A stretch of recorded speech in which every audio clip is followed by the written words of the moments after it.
حي على الفلاح.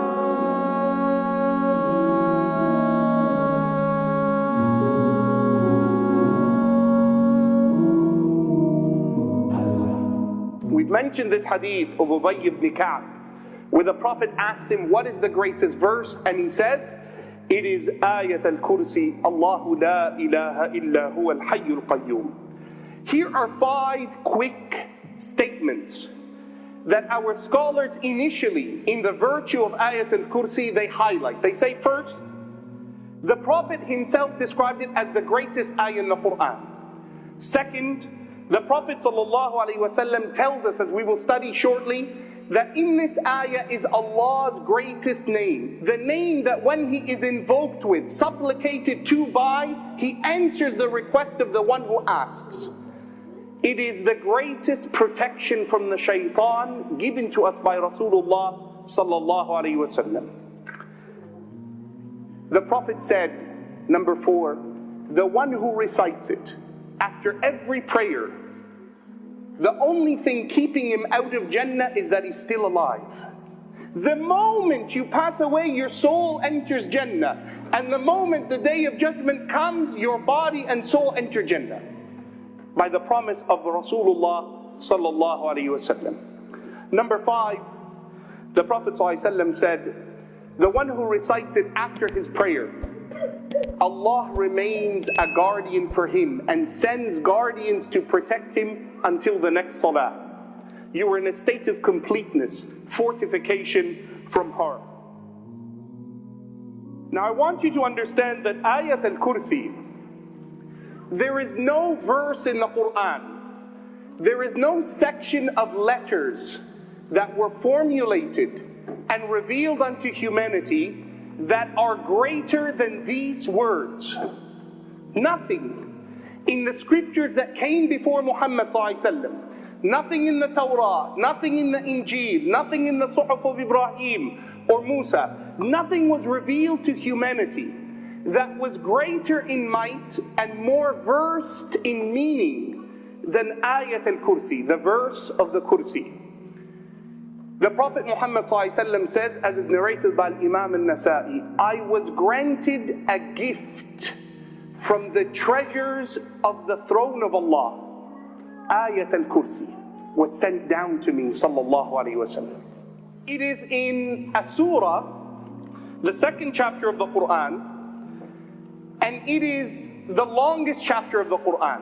The Prophet ﷺ says, as is narrated by Imam Muslim, on the day of judgment, Surah Al-Baqarah will come in the shape of a cloud, and it will cover the one who has memorized it and shelter him with protection. The Prophet Muhammad ﷺ said about this surah that the one who recites it and asks Allah for anything with firmness of faith, he will be given what he asked for.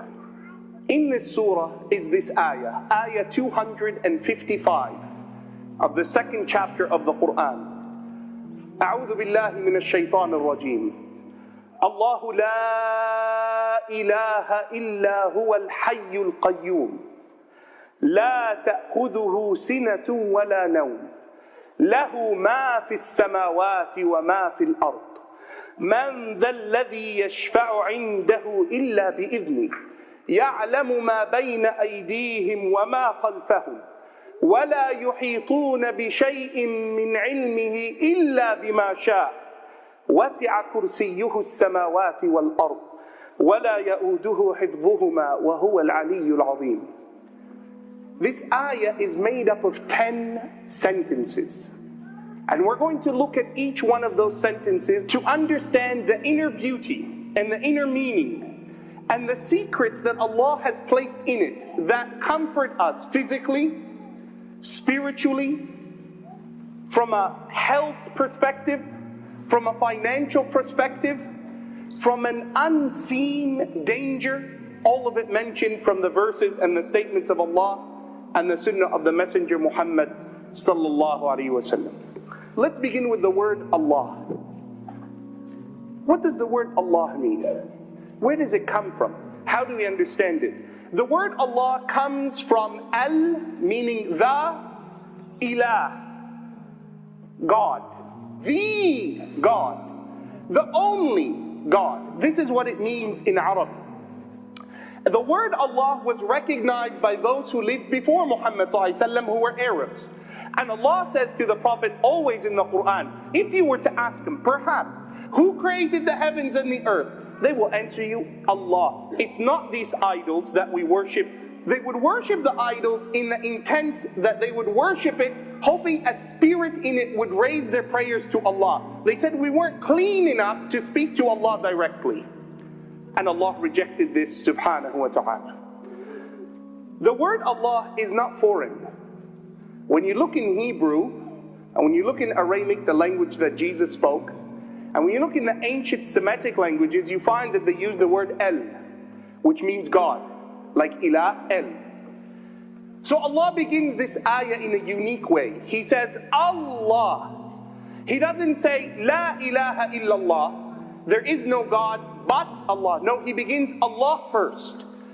Because everything and every statement in this ayah is a description and a discussion, pinpointing the most important things you need to know about Allah.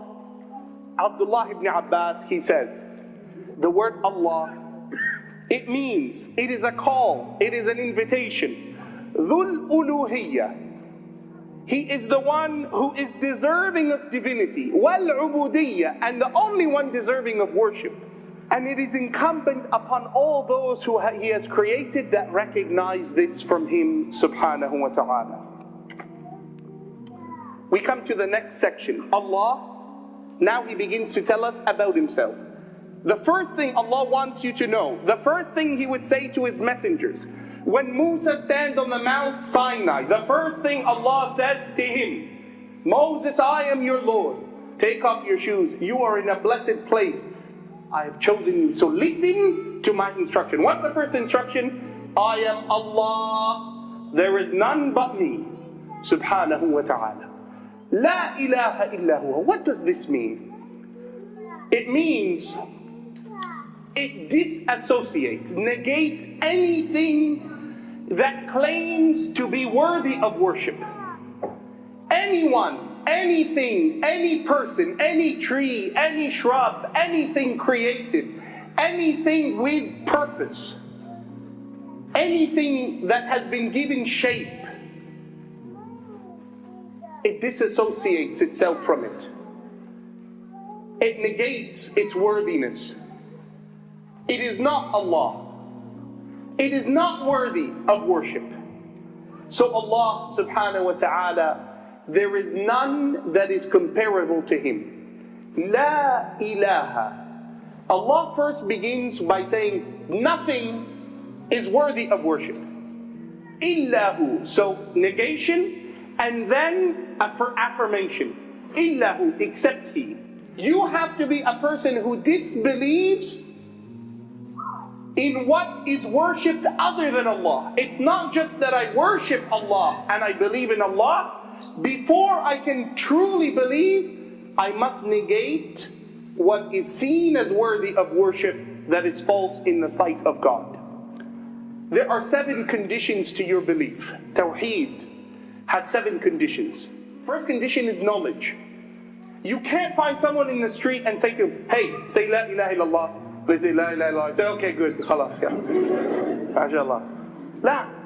Allah commands the Prophet ﷺ, have sure knowledge that there is none that is worthy of worship but Allah. That's the beginning. Ilm.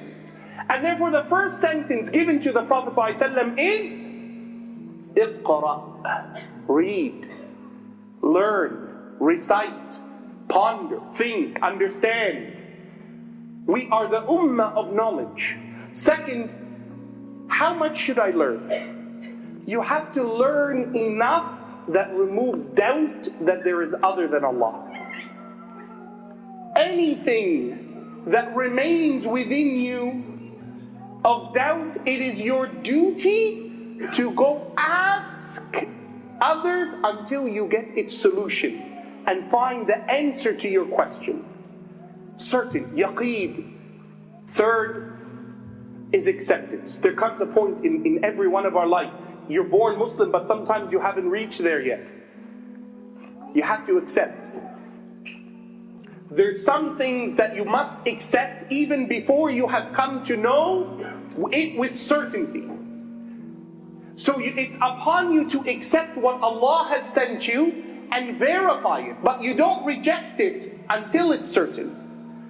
You have to accept what He sent you, what He asked of you, what He requested of you. This is why you find that those Sahaba who came to faith early on, you give them titles, Siddiq. He accepted. What others would find unbelievable. Muhammad went up to the heavens, spoke with God, came back down. You believe this, Abu Bakr? Yes. Now you have to accept it. There is a compliance that you perform. It has to be only for Allah. Truthfulness is before sincerity. Once you become truthful between you and Allah, you develop ikhlas, sincerity. Where everything you do, you now want it to be only for Him. Initially in your life, you were doing things because people told you, people taught you, it was expected of you. You fasted Ramadan, everyone's fast. I'm not going to be the only one not to fast. But then you come into a cycle where you look forward to the fast. You don't complain about the heat. You don't complain about the thirst. You begin to count its reward rather than its length. Finally, the aim of all of these 6 steps is to lead you to the last and most important, love. You want to do all of this because you love Allah. Those who believe and work deeds of righteousness, the ever merciful one shall find for them love. Those who worship Allah with that love are honored by Allah subhanahu wa ta'ala. They do that because La ilaha illahu. No one is worthy of it but Him subhanahu wa ta'ala. Al-Hayy, Al-Qayyum. These are 2 words that when they are brought together, they describe all of the names of Allah together. Any name, any attribute, any description, any sifa, any ism of Allah falls under these 2. These 2 are the root of them. Begin that journey in discovering Allah. The ever-living, the ever-watchful sustainer of all things subhanahu wa ta'ala. When we talk about Allah living, He talks about you, He says in the Quran, you were dead, He brought you to life. And He talks about Himself, Al-Hayy, the one who's living. His life and your life are separate. They are not the same. Life of anything is that it fulfills a function. That's the term of Hayat. It has a purpose, a doing. It has a function that it fulfills. And therefore life is to remain in the fulfillment of that function. Life really means I'm not dead. And with Allah, it's different. With Allah, it's eternality. There is no possibility of death.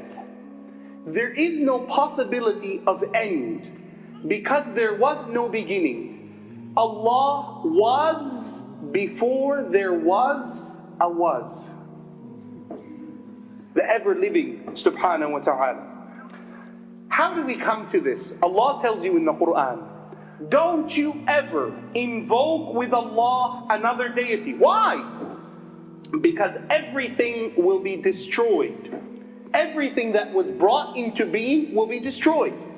The only one to remain is Allah, the creator and sustainer of all subhanahu wa ta'ala. To Him will be your judgment, and you will definitely be brought forth to stand judgment in front of Him subhanahu wa ta'ala. Which now brings us to that second section. He is not just living, but the function of His life subhanahu wa ta'ala is that everything that is sustained by Him azza wa jal. Al-Qayyum. He is not just the one who everyone is sustained by. He's the one who everyone is sustained by, that none can sustain them without Him. subhanahu wa ta'ala. He establishes himself and sustains everyone from himself, the Most High subhanahu wa ta'ala. All of the characteristics of Allah's governance, authority, creation, al-Khaliq, al-Raziq, al-Mudabbir, al-Mu'izz, al-Mudhill, all of those characteristics, they stem from him being al-Qayyum. And therefore, as is narrated by Anas, who the Sahaba describe as being the one who would carry the sandals of the Prophet. He says whenever the Prophet ﷺ was distressed, he would say, Ya Hayyu Ya Qayyum, bi rahmatika astaghith. O Allah, through your mercy I seek assistance. Sallallahu Alaihi Wasallam. So Allah is aware when others are not. And Allah assists when others cannot. Allah gives when others would withhold. And Allah is generous when others would not be. Allah is merciful when none would be. Allah is the opposite of His creation in His treatment of His creation.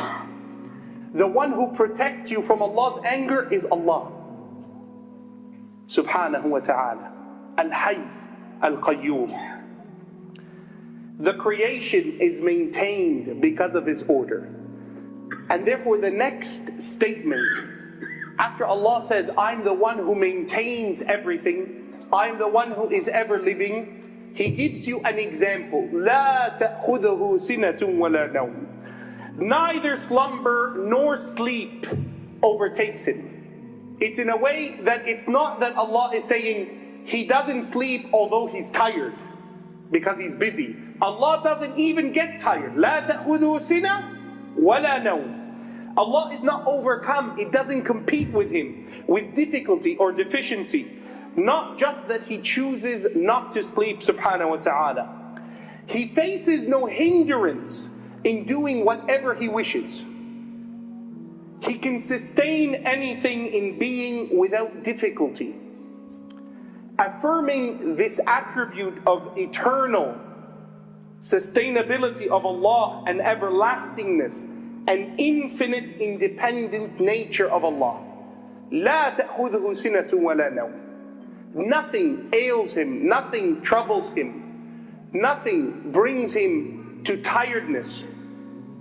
له ما في السماوات وما في الأرض. This ayah or this statement in this ayah is repeated often in the Quran. To Allah alone is all that is in the heavens and the earth. Every dependent object belongs to Him subhanahu wa ta'ala, the one alone who is independent. They do not have any intrinsic power or strength in and of themselves.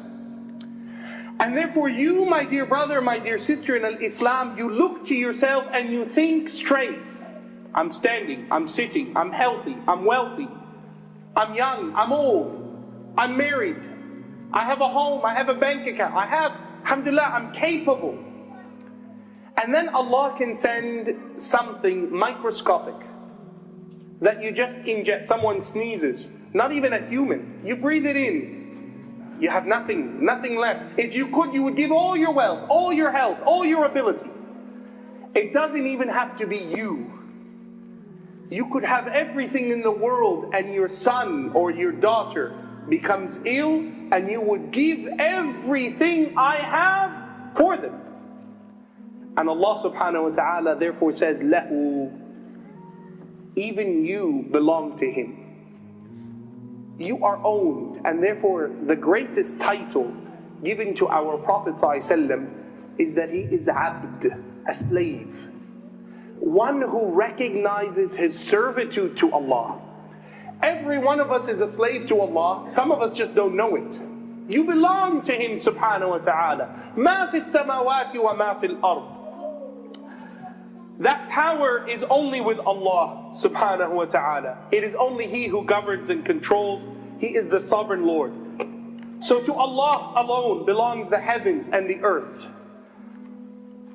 مَنْ ذَا الَّذِي يَشْفَعُ عِنْدَهُ إِلَّا بِإِذْنِهِ. These are the questions that the scholars come up with when they recite this ayah. Who is there that can intercede or ask Allah to do something except if He prior orders them to do what He has asked? Who is sure of their worth? And therefore the condition of shafa'ah is simple.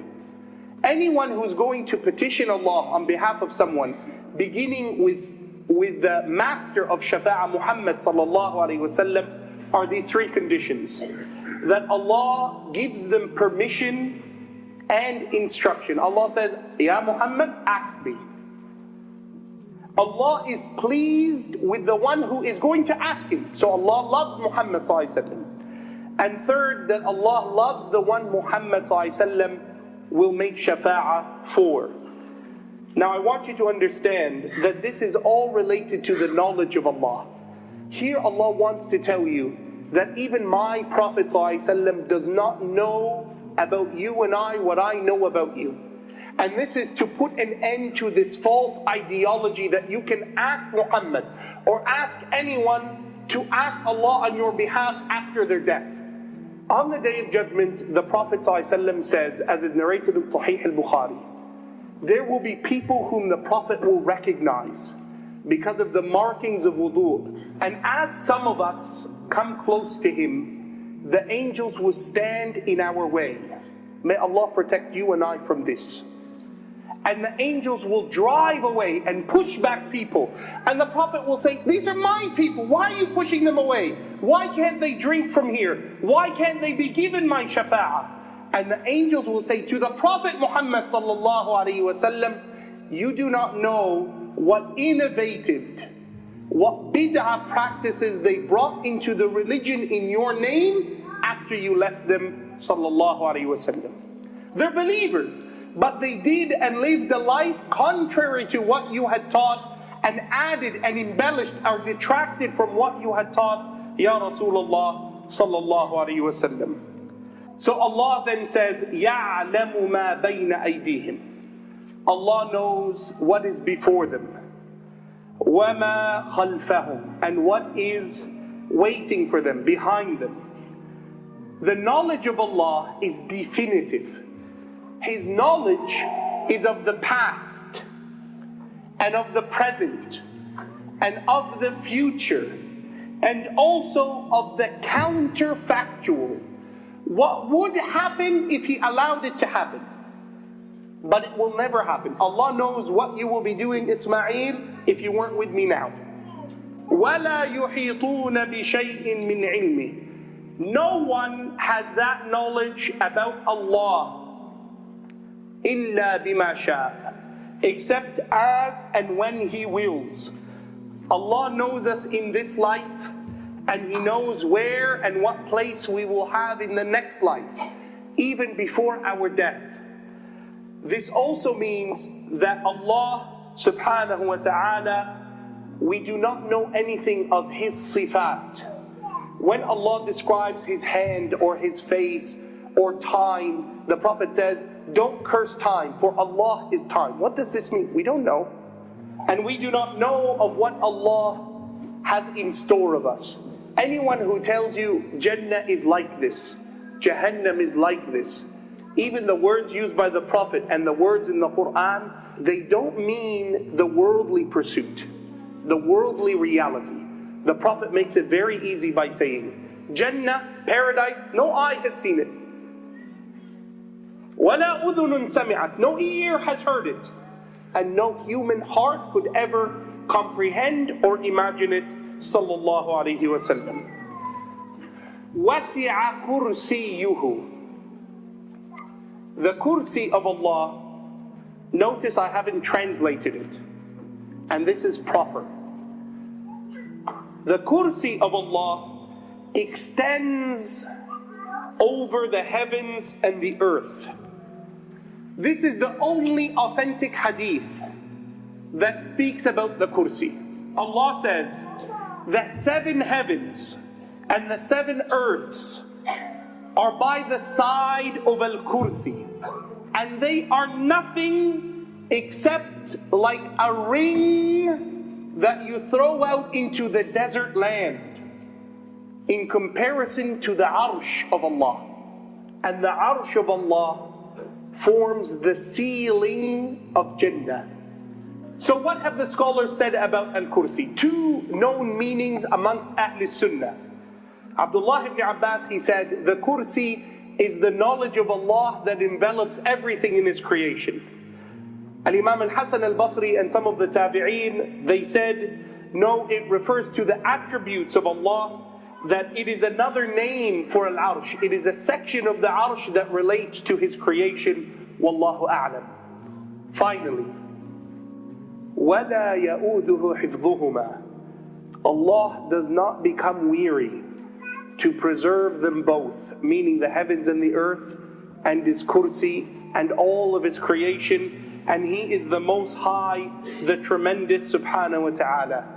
It is a part of your faith to make tanzih, to transcend Allah, that Allah is distant from what human beings can imagine.